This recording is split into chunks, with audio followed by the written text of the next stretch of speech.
Gilas Pilipinas literal na ginulat ang kupunan ng Hong Kong sa napakalakas na first 5 lineup sa Game 1. And bago tayo magpatuloy mga kaibigan, pa-like and share naman po. Maraming salamat po. Well mga kaibigan, ito na nga sinasabi natin, panibagong sistema ni Coach Tim Cone kasama ang mga bagong Gilas player na magpapakitang gilas sa unang laban kontra sa Hong Kong. So kung titignan nyo, nasa first 5 line na po ni Coach Tim Cone ang ating mga pambato.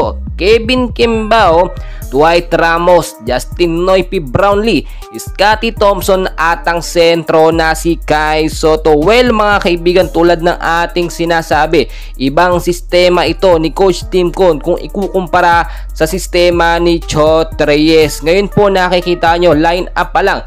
First 5 line na pa lang ng Gilas ay tila nakakalamang na tayo. Sa depensa pa lang at sa opensa, makikita nyo kung gaano kalakas ang Gilas Pilipinas. Dalawang point guard, nandiyan si Scotty at ang big point guard na si Dwight Ramos. Mga kaibigan, depensa pa lang ni Kai Sotto ay sigurado tayo na talagang mahihirapan makapuntos ang kupunan ng Hong Kong basta may Kai Sotto.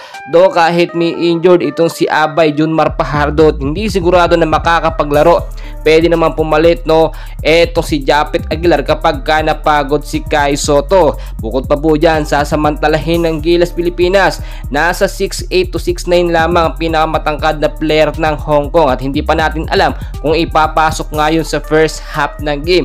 So ang nangyayari po dito, sasamantalahin ng Gilas Pilipinas yung mga weak point or kahinaan nga po ng Hong Kong para mabilisang manalo dito sa unang laban nila. Pero tulad po ng ating sinasabi, hindi pa rin pwedeng maging kampante ang Gilas Pilipinas. Lagi pong itinuturo ni Coach Tim Cone sa ating Gilas Pilipinas, malakas man or hindi ang kalaban, wag na wag magpapabaya, especially sa depensa dahil dyan po tayo mahihirapan kung minsan.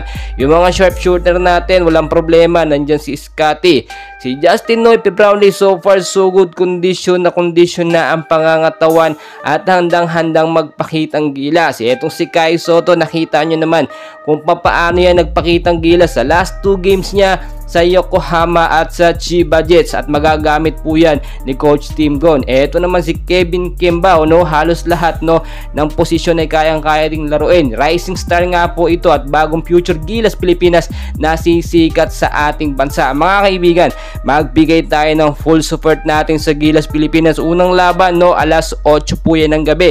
Mamaya po may paraan tayo para makapag-live, i-update ko po kayo. So please don't forget to like and subscribe. Maraming salamat.